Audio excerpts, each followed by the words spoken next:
Welcome guys to the preview of the Hungarian Grand Prix and my predictions. It's round 14, the final race week before we head into the summer break. We head back to Hungary, the scene of the McLaren team orders drama we heard last year, and I can guarantee you for a fact that if Lando Norris is in the lead and as a result of the cock-up of the McLaren team orders and the strategy decision that we've seen from them last time out, he will not be giving that place back to Oscar Piastri. Them two, it looks like now, heading into an inter-team title battle for the rest of this season, and it should be brilliant. This weekend, though, we go back to a track that both actually do quite well at. I mean, Norris put a brilliant lap into Nick pole position last time out. It's a tight, twisty track.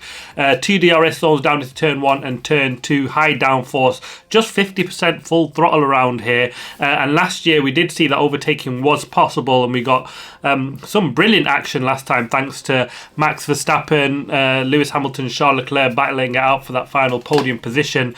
And up front we obviously got that team order drama where, you know, they kind of let Norris pit first before Piastri with some threat of Hamilton behind, which wasn't really obvious. But yeah, we head to a new track, slightly new track anyway. There's new grandstands and new full pit facility. The track, though, the layout is pretty much the same as we've seen years gone by, but there is a new track surface on the grid area, so not a full track surface. I don't know how much difference that will make, but it'll be interesting to see how that pans out. Weather conditions, we should have dry weather for Friday and Saturday, but there is a chance of rain for Sunday, so that should add some drama to the race if we don't get many overtakings, because we get mixed races here. I mean, we've had races where we've had nearly 100 overtakes around Hungary, especially we've seen that in 2022, and then we got last year where it was just 33, so you know, overtaking is possible. Let's see what happens this time out. The tyres, it's the same as last year's, the C3 for the hards, the C4 for the mediums, and the C5 for the softs. It's a two-strap strategy around here. The high deg on the tyres is what really causes that. And the undercut is strong, as we've seen where most of the strategy and the calls came in into play last year. It'll be pretty much the same this year, I imagine. For my predictions, it's a tough one, isn't it? It's a throw up between which of the two McLarens you'll be thinking will be 1 and 2, because they were quick round here last year, and with the car that they got this year, I just can't see past anyone putting it on pole position, even the great Max Verstappen. So for qualifying, though, I've just got Oscar Piastri to just nudge ahead a little bit. I just think he's just got that, with that win last time out, he's got that gap in the championship, and I think he's just a little bit more relaxed, but we know that Lando Norris can pull off something brilliant. But I've got Oscar on pole position, Lando Norris to come home and line up second, and Charles Leclerc for a surprise Ferrari P3.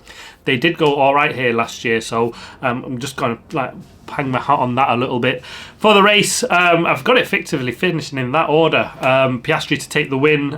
If he can get pole position, I think it was crucial around here, especially for the two McLarens, because you'll get the preferential strategies and you'll stop before your teammate sort of thing. And I can imagine it just playing out that way. So I think the pole lap will be crucial, especially between the two McLaren boys, especially on the strategy front. And I think that's if Oscar takes the pole, I think he'll take the win. Norris to come home in second, and I think Charles Leclerc in third. Even with them wet conditions, it's only a 25% chance potentially, and if that comes during race time as well, who knows? If it's a dry race, I think it'll just finish in that order, sadly.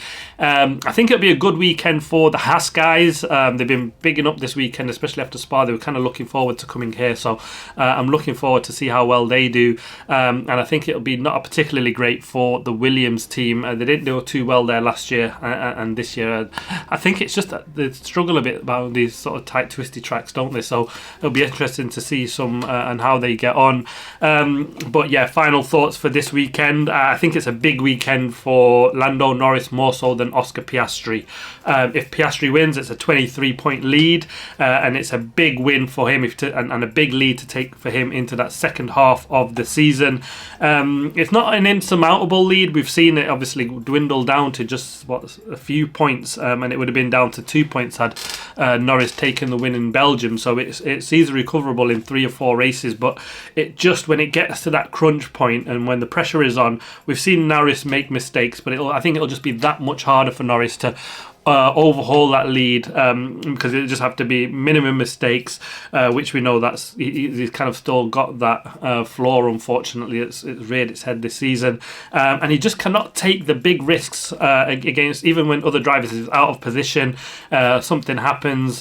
He's got a big championship battle to sort of think about, and we've seen that when we've got 2 title pretenders go up head to head, isn't it? When they're fighting for each other, the one that's got the most points to gain has to just be a bit more careful, and when he's making them overtakes, has to be 100% sure, because any contact and they're both out, it's still advantage the guy that's got that big lead. So it just puts that much more pressure on Norris. So I think if Norris can get this win, it'll be crucial for him, just 8 points in the championship, and to head with that into the end of the season final races. I think that it really would put Norris in a stronger position, especially championship wide. So I think it's more crucial for him than Piastri. And also looking back in the constructors, I'm really excited about these bottom 5 teams.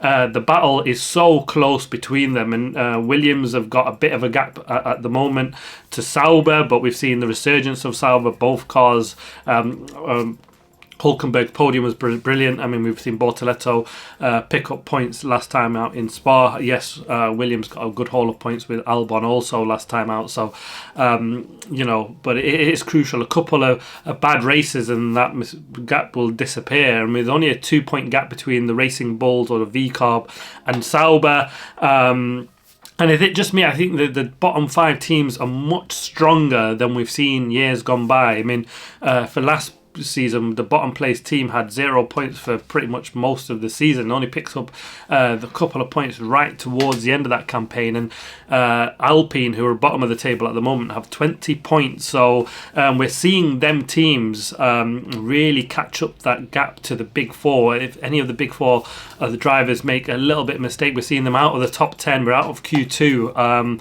I think that's really, really good to see. And I think that's just been a good result of the cost cap regulations, and that's what it was designed to do, and it was always going to take a few years for that to sort of show its head, but it kind of is showing it a little bit, and so I think that'll be really, really interesting to see how that gap closes between the bottom 5 and the top 4, really. And Williams have seen a little bit of no man's land, especially this season, but I guess you can count them in the sort of bottom 6 teams, I suppose, isn't it? And the top big 4 teams, I'd say. So, that looks really, really tight. It's really good to see any number of sort of guys, from 5th, 6th position. Alex Albon with a P5 was brilliant last time out. So these guys are doing such a tremendous job and really putting the pressure on the big teams at any little mistake, and they really are making them pay. And I think that's great for the whole sport as a whole. So really looking forward to that this time out. As we head to Hungary, it's a normal race weekend, qualifying on Saturday, race Sunday. Can't wait for the action to get going. Watch out for the qualifying and race reviews after each event. Let me know your thoughts on your predictions for the Hungarian Grand Prix in the comments below. Look forward to hearing from you. And see you then. Please like, subscribe, comment. As always, see you on the next one.